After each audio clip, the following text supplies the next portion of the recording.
Oi, gente, se você tá ouvindo esse podcast é porque eu tirei o projeto do papel e começou o Cowboy Digiflix. E hoje eu vou falar sobre um filme que eu queria há muito tempo falar e assistir, chamado House.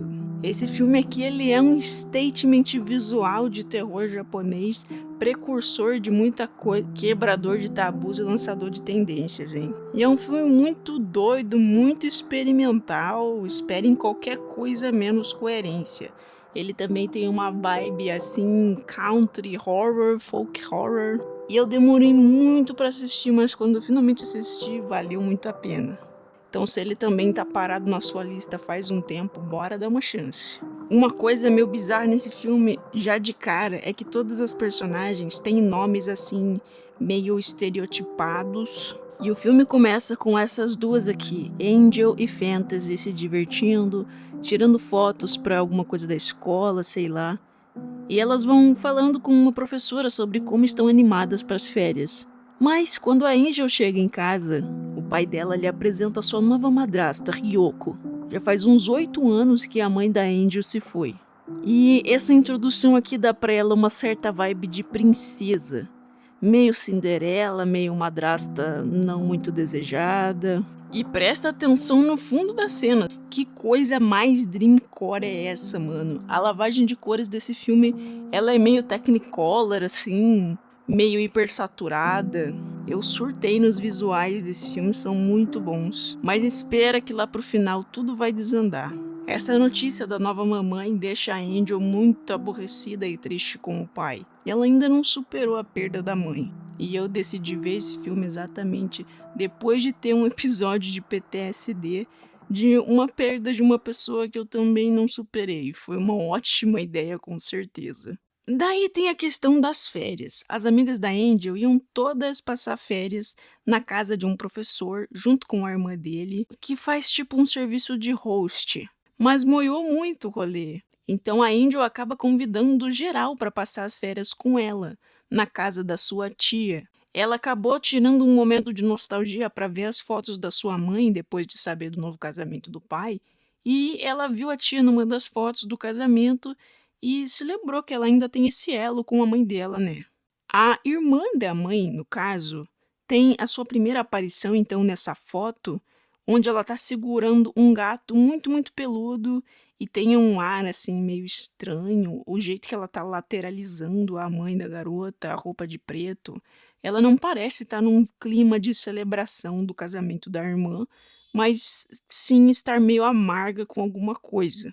As garotas, com medo de ficar sem rolê pras férias, lógico que aceitam. E daí sobra pra Angel mandar uma carta pra sua tia dizendo bem diretamente, sem muitos rodeios, que ela quer ir até lá pra poder chorar nos braços da tia. Mesmo que elas só tenham se conhecido uma vez. E confesso que nesse momento que eu tava vendo o filme também era tudo que eu queria, chorar no colo de alguém. Quando a Angel tá terminando de escrever a sua cartinha implorando pra tia não ficar braba e aceitar suas amigas, um gatinho branco aparece na sua janela e ela o adota. É quase como se esse gato fosse um link entre ela e a tia, porque ele é igualzinho ao gato que apareceu na foto. E também tem um gato no cartaz do filme. Ele com certeza é um elemento importante. E ela dá o nome do gatinho de Shiro, por causa da sua cor. Em alguns dias antes das férias começarem, chega a resposta da tia através de uma carta que é muito calorosa e receptiva, tudo que a Angel precisava nesse momento. Mas, infelizmente, o pai dela não ficou muito feliz com a notícia. Ele queria que a madrasta e a Angel passassem as férias juntas para poderem se conectar. Mas a madrasta diz que vai dar uma passadinha lá para ver ela e as amigas e fazer o seu primeiro teste de socialização. Ela fala isso com um olhar estranhíssimo para a câmera, um sorriso meio misterioso, um ar de segundas intenções. Daí vem a sequência mais maluca do filme num estilo meio stop motion. O professor que ia viajar junto com as meninas acaba tendo um acidente quando tá a caminho da estação e não pode mais ir. Essa cena é muito louca, você até fica bem em choque, assim, meio tonto, sem saber se tá vendo o filme certo mesmo. Mas se você olhar com atenção, vai ver que foi o gatinho Shiro que fez ele cair da escada, atrapalhando o seu caminho e fazendo ele cair de bunda dentro de um balde. Eu senti total uma vibe meio Wallace e Gromit misturado com Chaves, com certeza não esperava. Outra coisa bem experimental e diferente que traz um sabor para esse filme são as transições meio cringe, onde o fundo se mescla com a cara da pessoa. Eu amei. Porque ela é tipo cringe o bastante para gerar uma estética e parecer intencional o suficiente. Eu tô obcecado pela direção de arte desse filme. Olha essa cena aqui do trem, as meninas estão todas vestidas com roupas super da época, it girls completamente. E foi nessa cena que eu descobri que a Shiro é uma gata e não um gato, que simplesmente aparece ali do nada. Tem uma composição de cena perfeita, onde dá pra ver uma freira, um marinheiro, uma criança, galera de roupa típica, um cara lendo um quadrinho de terror como se fosse um mini foreshadowing pro que vai acontecer. Essa cena é incrível. E daí tem outra transição super saborosa com o trem trocando de fundo e voltando pra elas. Se você gosta de história do cinema, você tem que ver isso daqui. Eu não sei dizer muito bem, mas nesse segmento específico do filme eu senti uma vibe completamente estranha da Angel. Parece que ela é muito mais velha que as outras garotas pelo jeito que ela se veste. E elas também parecem colocá-la numa posição de respeito, como se ela estivesse acima delas. Talvez porque foi ela que convidou pro rolê, ou talvez porque ela parece ser a mais rica do grupo. Quanto às outras garotas, todas elas têm um tema específico que bate com o seu nome, tipo assim, um arquétipo mesmo, que eu achei também meio fofo. A Angel é a protagonista, né? E esse nome Angel talvez tenha a ver com ela ser mais ligada ao mundo espiritual por causa da sua mãe, né? Fazendo um grande stretch aqui. Ou porque ela tem essas roupas brancas e ar mais etéreo sobre ela. A Fantasy parece ser a garota mais próxima da Angel. Ela é muito sonhadora e gosta de fotografia. E as duas aparecem juntas naquela cena inicial que eu falei pra vocês, o que meio que já indica que elas são próximas. A Mac só pensa em comer. Eu tinha achado que o nome dela tinha a ver com Makudo, que é McDonald's em japonês. Mas a própria Angel explica no filme que Mac é de stomach em inglês. A Kung Fu é a garota mais esportiva e elas dizem muitas vezes que ela é meio masculina, que ela é muito machuda, não sei o que lá. A Kota desfém do grupo. A Melody gosta de música, ela não tem muita personalidade, devo admitir. E a Sweetie é a garota que gosta de limpeza. Ela toma frente nas tarefas de limpeza da casa assim que elas chegam. E a Prof é tipo a líder, a nossa Twilight Sparkle do filme.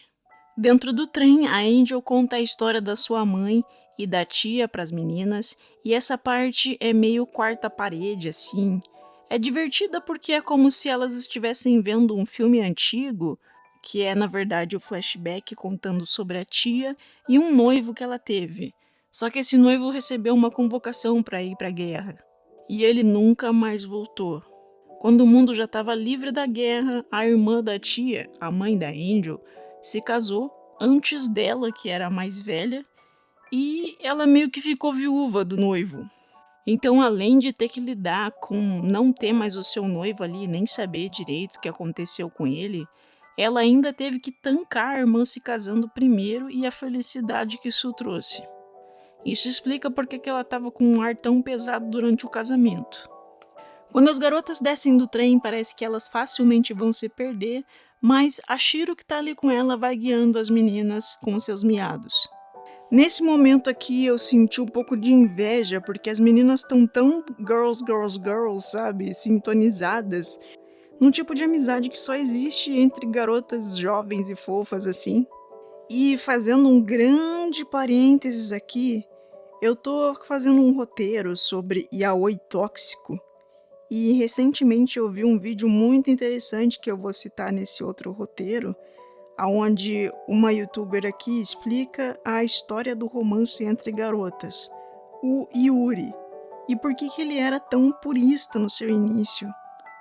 As pessoas que faziam história desse tipo de conteúdo meio que tinham vergonha de estragar a pureza do amor sáfico, por isso que elas meteram um yaoi no meio. Através do yaoi, as leitoras podiam experienciar uma coisa um pouco mais picante. de forma segura e completamente exploratória, se colocando no lugar dos garotos que eram mais femininos e delicados.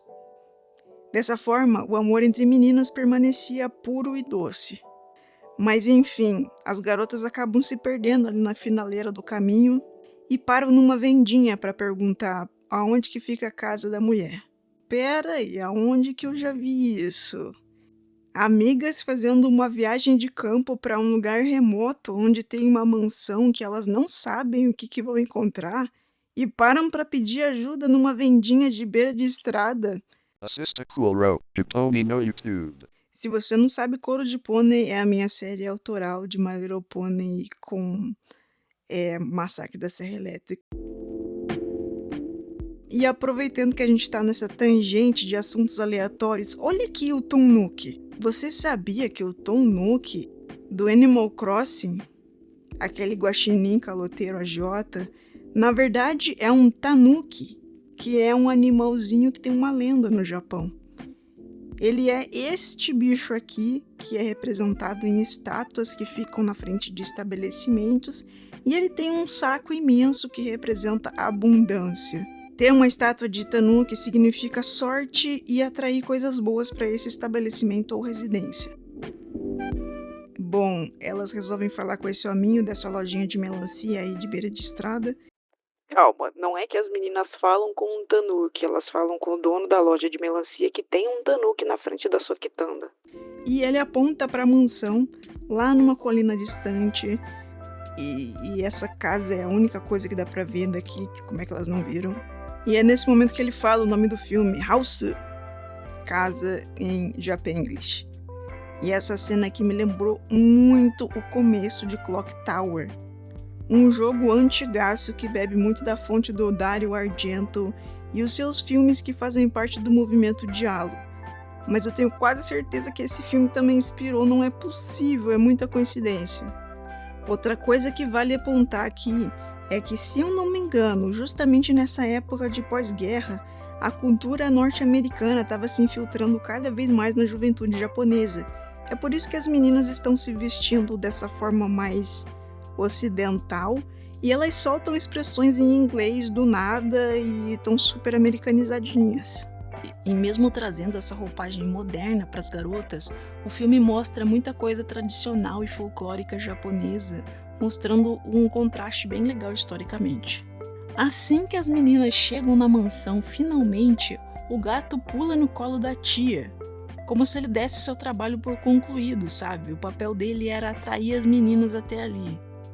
E ele também dá um jeito de derrubar a câmera da Fantasy, impedindo que ela tire uma foto do grupo com a tia.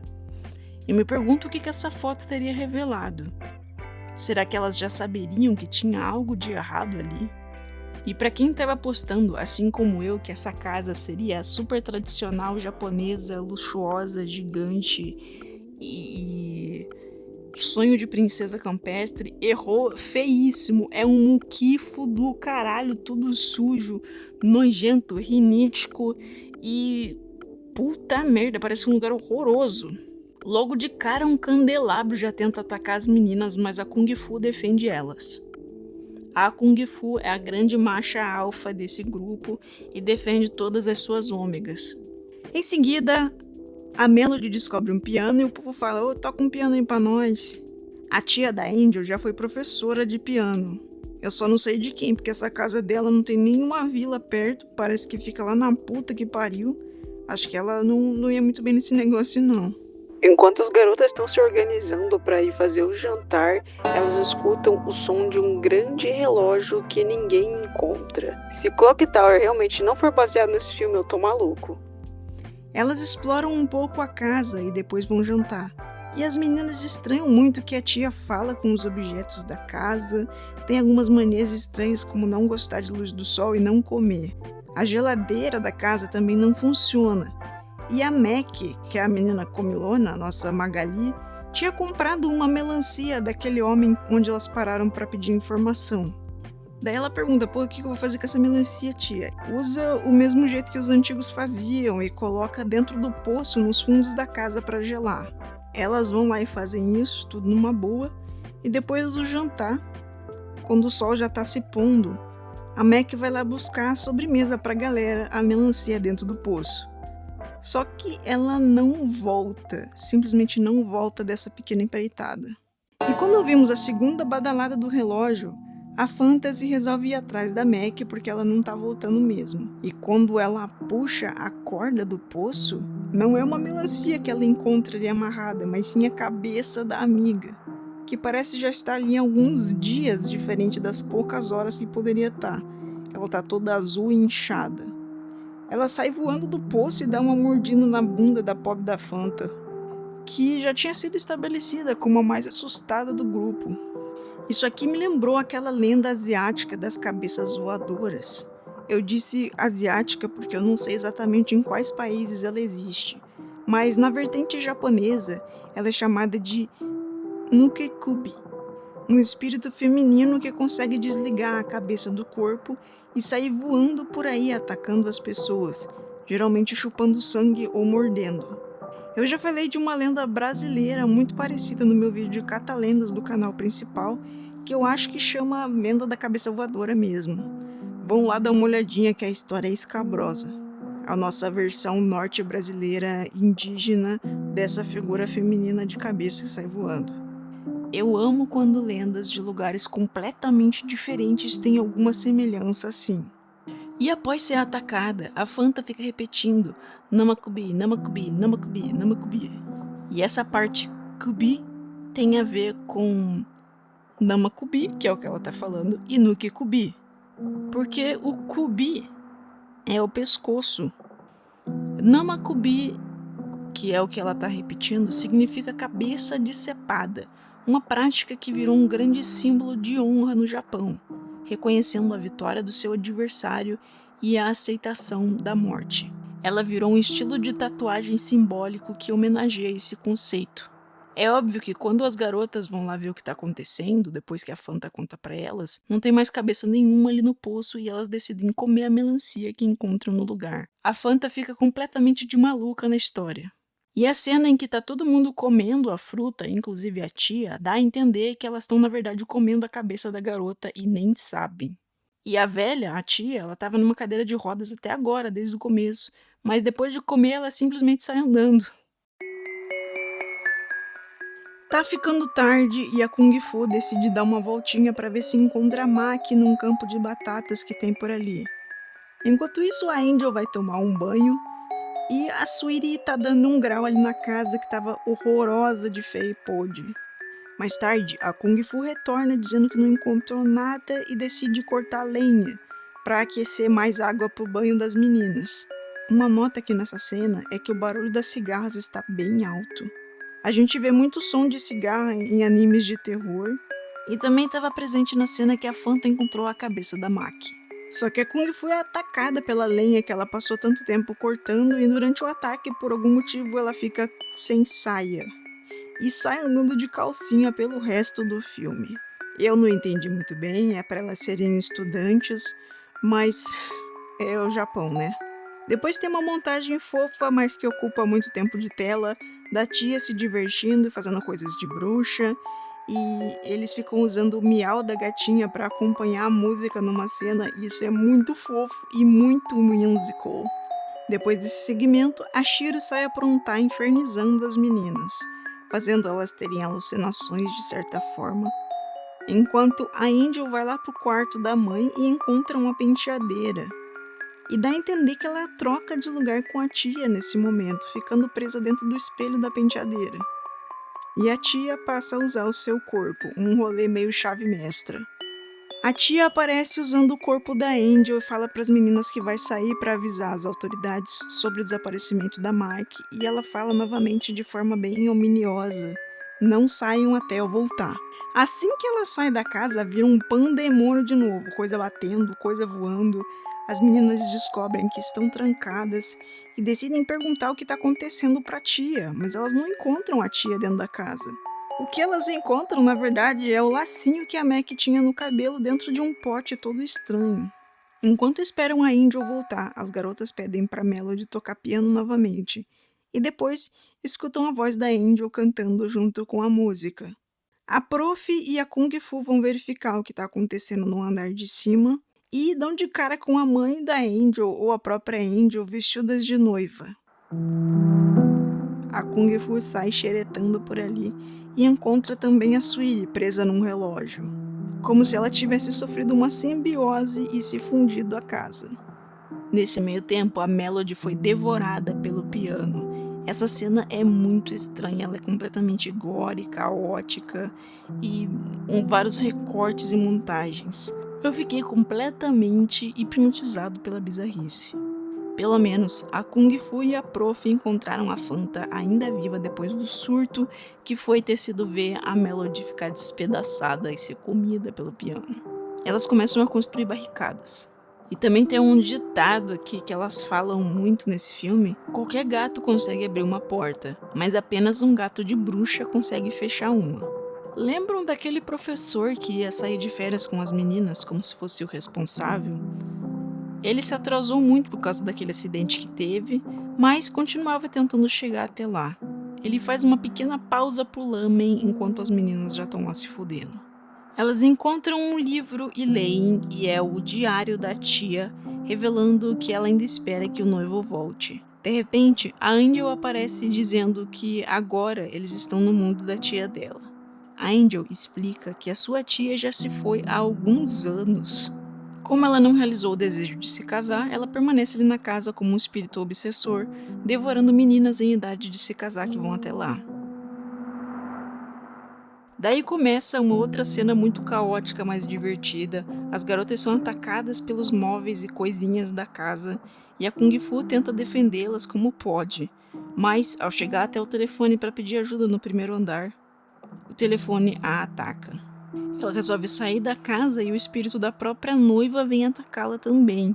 As meninas percebem que a verdadeira semente do mal, causador de tudo, é a Shiro. Só agora elas perceberam que deveriam lutar contra essa entidade em forma de gato. A Kung Fu é pega por uma luminária e só restam então Prof e Fantasy. Mas mesmo antes delas serem completamente derrotadas, a Gold do grupo Kung Fu dá um chutão final no quadro do gato na parede que tinha ali, e a casa começa a se inundar de vermelho. E as garotas ficam ilhadas em móveis e outros pedaços da casa. Aquele professor, ele ainda tá a caminho. Mas assim como elas, ele não consegue encontrar a casa ali no meio daquele campão que tem ali. Ele para no posto para pedir ajuda ao Homem das Melancias e descobre que ele é um minion do espírito maldito, ou Bakemono ou bruxa, que é quem controla aquela casa. A Prof, uma das duas restantes, acaba sendo puxada para a água quando perde os seus óculos. Essa cena é muito brisa, ela fica dançando dentro da água, completamente pelada. É bem bonita, mas completamente caótica e um pouco assustadora. E do nada ela começa a se desintegrar, como se realmente estivesse sendo digerida. Quem sobrou para ser a nossa Final Girl é a Fantasy, que se encontra no fim no pé da escadaria. O espírito aparece de novo em forma de Angel e acolhe a Fantasy ali no seu abraço de uma forma meio maternal, mas não sem mostrar os peitos. Eu não sei porquê, mas esse filme virou uma baixaria sem fim, desde o momento lá em que a Kung Fu foi cortar a tora. Eu não entendi que tipo de chamariz é esse, que público que eles querem atingir, por que isso aconteceu, eu não entendi nada e senti um leve desconforto. O mal venceu completamente, a bruxa conseguiu atrair essas garotas, ainda sugou um monte de vitalidade e ficou com um corpinho novo, oh beleza. Depois de tudo isso, temos um take da madrasta da Angel chegando na lojinha de melancia de beira de estrada e ela encontra o professor que antes estava ali falando com o cara, só que ele virou uma pilha de banana, então ele nunca ia conseguir resgatar as meninas. Mas ao contrário dos outros personagens, a madrasta consegue encontrar a casa facilmente. Nesse momento eu pensei, não vai acontecer nada com ela, porque ela não está em idade de se casar, segundo o estereótipo, e também ela já é casada. Mas não faz diferença nenhuma. O espírito ainda assim queima o pescoço dela e faz um monólogo final sobre a promessa de que só o amor é verdadeiramente imortal. Isso eu não esperava mesmo. Uma lição de moral no final de um filme tão maluco desse, com baixaria e loucuras. Bom, falando sobre a minha experiência, foi muito legal ver esse filme. Eu realmente gostaria de ter visto mais cedo. Eu gosto de como ele utiliza vários estereótipos desse tipo de filme e também consegue estabelecer umas maluquices que você fica, como que eu tô assistindo isso? Quem filmou isso? E ele também me deixou muito inspirado por causa dessa pegada do Clock Tower e de todos os seus elementos visuais. Gostei muito de assistir esse filme, recomendo super para quem gosta de cinema. Eu acho que não é um filme para todo mundo por causa do seu pace meio estranho e falta de veracidade no roteiro, que também tem alguns furos. Oi pessoal, só um adendo final aqui gravando pelo meu celular mesmo, mas eu notei que tem muitas pessoas que estão marketando esse filme como o filme que foi escrito por uma garotinha, o filme que foi escrito por uma criança. E reparando algumas coisas desse filme que são um pouco apelativas, eu pensei, impossível, que criança é essa? Daí eu descobri que não é bem assim, na verdade, o diretor, ele tirou inspiração sim de conversas com a sua filha, que tinha 11 anos na época, mas não é exatamente um filme escrito por uma criança, tá? Só clarificando para vocês não caírem em clickbait de youtuber. Bom, o vídeo foi esse, espero que tenham gostado. O próximo episódio do Digiflix vai ser um pouco mais pesado, aguardem.